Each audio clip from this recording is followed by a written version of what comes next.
बड़ी खबर छत्तीसगढ़ में कोरोना की दूसरी लहर से पहले कहीं ज्यादा गंभीर और तेज रफ्तार वाली है। नई कार पहले से कहीं ज्यादा बीमार कर रही है।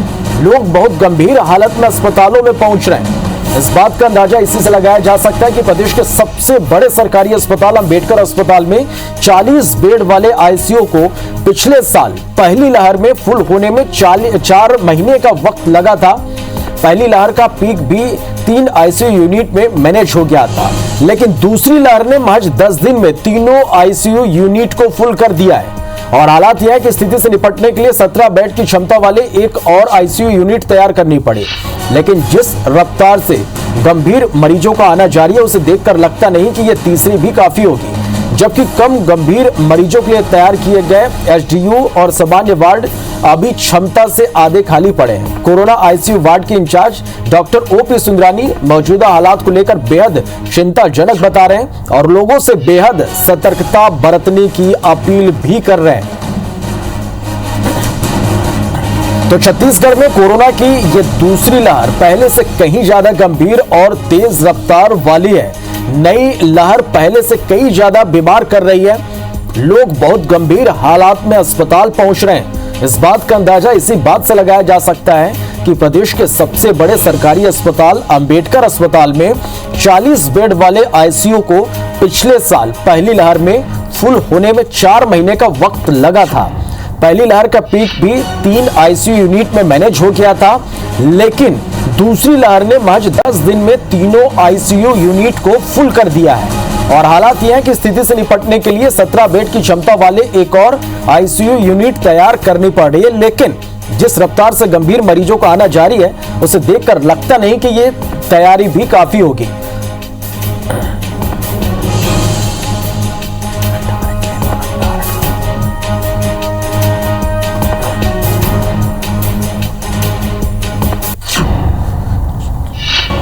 चलिए, डॉक्टर ओपी सुंदरानी से बात की हमारे संवाददाता राजेश राज ने। छत्तीसगढ़ में कोरोना का दूसरा लहर कितना ज़्यादा खतरनाक है और कितनी तेज़ी से फैल रहा है, इस पे बातचीत करने के लिए हम अभी मौजूद हैं अंबेडकर हॉस्पिटल में, जहां पे कोरोना वार्ड के ICU incharge doctor OP Sundrani हमारे साथ है। सर, कैसे समझाएंगे कि ये कितना चैलेंजिंग और कितनी तेज़ी से फैला है? देखिए, सिंपल वर्ड्स में अगर बोलें तो जब पिछली बार कोविड हमारे स्टेट में स्टार्ट हुआ था मार्च अप्रैल में, तो हमारा पहला आईसीयू फुल हुआ था अराउंड जून जुलाई में आके। और इस बार एक हफ्ते अराउंड 10 डेज बैक मेरे आईसीयू में देयर वर हार्डली 7 पेशेंट्स, सिर्फ 7 पेशेंट थे मेरे एक आईसीयू में, जिसको 17 होने में 3 दिन लगे और उस 17 से 40 होने में अगले 4 ही दिन लगे। मतलब मुझे एक हफ्ते में अपने 3 आईसीयूज़ को एक्टिवेट करना पड़ा, जो पिछले साल सितंबर तक चल गए थे और उसके बाद भी वो 3 आईसीयू में काम हो गया था। आज की हालत में इन 7 और 8 दिनों में मेरे तीनों आईसीयू पैक हो गए हैं और मुझे एक नया आईसीयू वापस से सेटअप करना पड़ा आने वाले समय के लिए। मतलब आप ये कह रहे हैं कि पिछला जो लहर था वो आपको वक्त दे रहा था, मतलब जो आईसीयू 3 आईसीयू 4-5 महीने में भरे वो इस बार 15-20 दिन में भर गए। 10 दिन में, 15 दिन भी शायद नहीं, 10 दिनों में ही मेरे 3 आईसीयू भर गए हैं। और number of patients on ventilator, देखिए आईसीयू में हाई फ्लो पे भी पेशेंट्स होते हैं, एनआईवी पे भी होते हैं, फुल इंट्यूबेटेड पेशेंट्स भी होते हैं। इस बार number of patients on ventilator बहुत ज़्यादा है, उनका परसेंटेज ज़्यादा है। अगर कोई पेशेंट आते ही वेंटिलेटर पे जा रहा है, इट मीन्स उन्होंने घर पे रह के या तो अपना इलाज नहीं कराया, या प्रॉपर ट्रीटमेंट नहीं कराया, या ऑक्सीजन सैचुरेशन मॉनिटर नहीं किया। कहीं ना कहीं किसी न किसी लेवल पे बहुत बड़ी लापरवाही की है, जिसका खामियाजा आईसीयू में आके सीधा वेंटिलेटर पे भुगतना पड़ रहा है। अच्छा सर, ये जो कह रहे हैं कि इतनी तेज़ी से जो फैले मरीज या फिर इतनी तेज़ी से गंभीर मरीजों की जो संख्या बढ़ी, वो सिर्फ लापरवाही है या कहीं ना कहीं लगता है कि वायरस म्यूटेंट होकर के अपने आप को शक्तिशाली बना लिया? देखिए, वायरस तो म्यूटेट होगा, ये वायरस का नेचर है।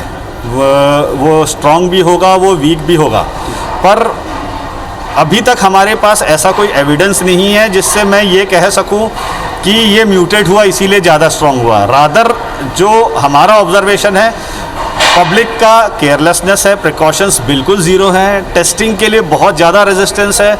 एक समय था जब हमने वो देखा कि फ़ोन आते थे, सर मैं कल अपने दोस्त से मिला था, वो पॉजिटिव आ गया, मुझे अपना टेस्ट कराना है। आज किसी को सिम्टम भी है, वो फ़ोन करके पूछता है, सर मुझे सर्दी खांसी है, आओ टेस्ट कराओ। सर दवाई बता दो, टेस्ट नहीं कराना। उनको जिद करना पड़ता है कि अगर आप उससे बात करना चाहते हैं तो आके टेस्ट कराइए। ये जब हम लोग फेस कर रहे हैं तो बाकी डॉक्टर्स भी फेस कर रहे होंगे। तो कहीं ना कहीं ये टेस्टिंग से अपने आप को दूर करना ही इसका प्रमुख कारण है।